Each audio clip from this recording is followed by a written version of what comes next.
अगर इस्लाम के कारण आतंकवाद होता, मेरा सवाल जरा समझ लीजिए, अगर इस्लाम के कारण आतंकवाद होता तो दुनिया के कौन से देश में सबसे ज्यादा आतंकवादी होना चाहिए? इंडोनेशिया में। सऊदी अरेबिया बहुत छोटा है, पता नहीं हमारे बंबई के बराबर भी है कि नहीं। सऊदी अरेबिया बहुत छोटा है, सबसे ज्यादा आतंकवाद होना चाहिए इंडोनेशिया में, दुनिया का सबसे बड़ा मुस्लिम देश, वहां इस प्रकार का आतंकवाद नहीं है। नंबर 2, वो एरिया देखिए, अभी सवाल आपको बताया गया उसको याद रखिएगा। इस दुनिया के आतंकवाद से, जिसको इस्लामिक आतंकवाद कहा जाता है गलती से, कैसा कहा जाता है वो भी मैं बताऊंगा।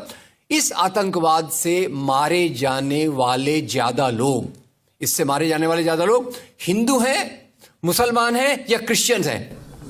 मुस्लिम हैं। इस्लाम के नाम पे आतंकवाद है, सबसे ज्यादा कौन मारा जाता है? मुस्लिम। अब तीसरी बात का ख्याल कीजिए, किस एरिया में इसका लोकेशन है? This terrorism is located in which area?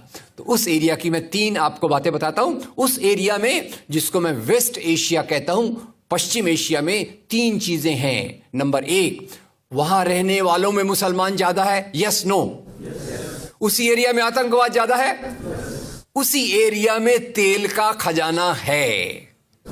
तो आतंकवाद तेल के कारण है कि इस्लाम के कारण है? तेल के कारण है। और तेल का कब्जा कौन करना चाहता है? तेल का कब्जा वो ताकत करना चाहती है जो वॉशिंगटन में बैठे हुई पूरी दुनिया को नचाते रहती है। काम करने वाला कोई और गुनाहगार कोई और बनाया गया। अब ये आया कैसे? तो आपको बता दूं कि ये अल कायदा के जो मदरसे, अब मदरसा अपने आप में खतरनाक शब्द उसमें कर देते हैं, कुछ मदरसों में इस आतंकवाद की ट्रेनिंग दी गई। इस्लाम के कारण गलत। ये जो मदरसों में आतंकवाद की ट्रेनिंग दी गई, उसके पीछे भी जो हाथ था, 2 चीजों का था। सबसे बड़ा हाथ था अमेरिका का। अमेरिका ने $8,000 मिलियन, 7,000 टन हथियार दिए अल कायदा को। उनका ब्रेन वॉश किया गया।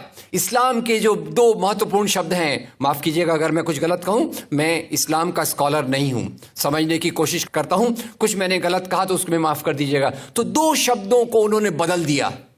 एक शब्द था जिहाद। जिहाद तो जो है जिहाद अकबर, जिहाद Asghar.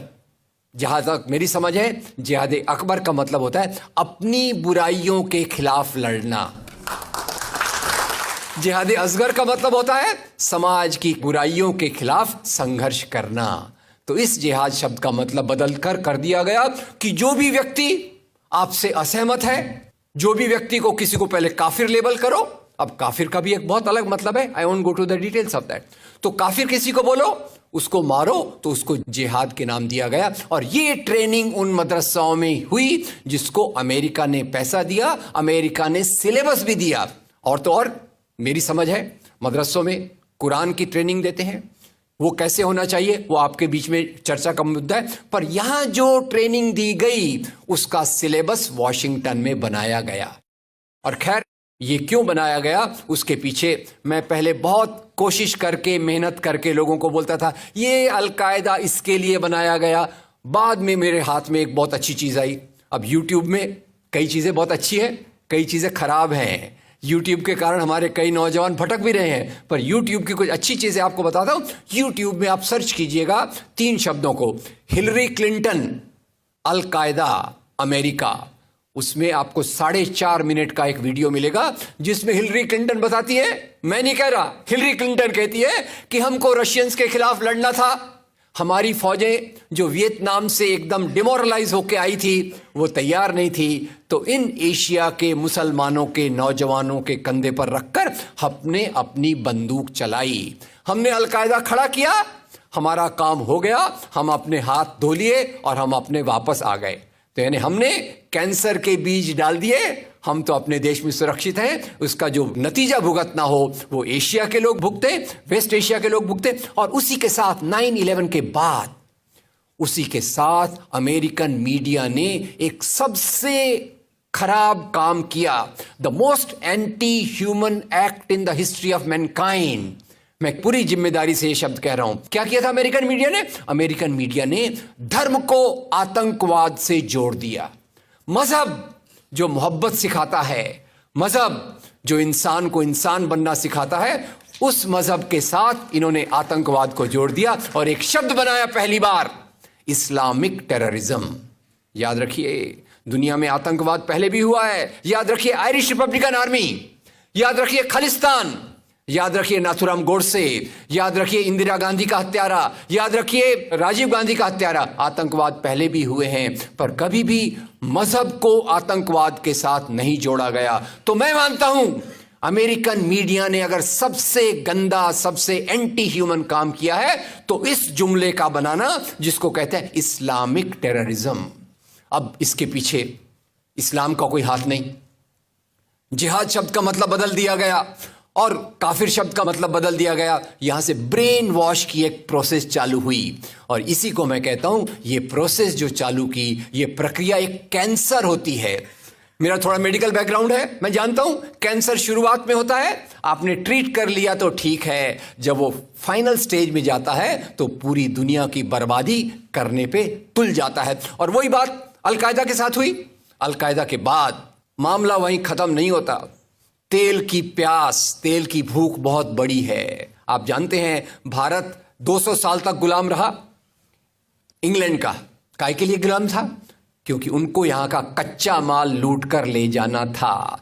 After colonialism there is imperialism, और ये इंपीरियलिज्म चाहता है दुनिया के रॉ मटेरियल्स, दुनिया के रिसोर्सेस को लूटकर अपनी समृद्धि को, अपनी प्रॉस्पेरिटी को बढ़ाया जाए। और उसी के चलते उन्होंने एक और काम किया और वो काम था इराक पे हमला।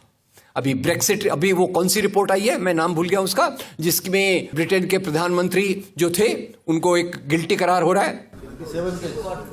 वो रिपोर्ट में पहले उन्होंने तय कर लिया कि हमको इराक पे हमला करना है, बाद में आर्ग्यूमेंट ढूंढते रहे कि भाई कौन सी बात पे हम इराक पे हमला करें। तो बोले अरे इराक के पास तो वेपन्स ऑफ मास डिस्ट्रक्शन है।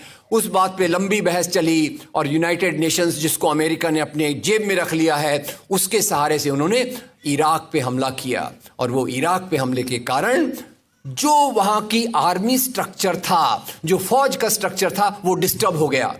एक तरफ से वो डिस्टर्ब हो गया, दूसरी तरफ से अल कायदा की आइडियोलॉजी आई और इन दोनों को मिलाकर आईएस बना।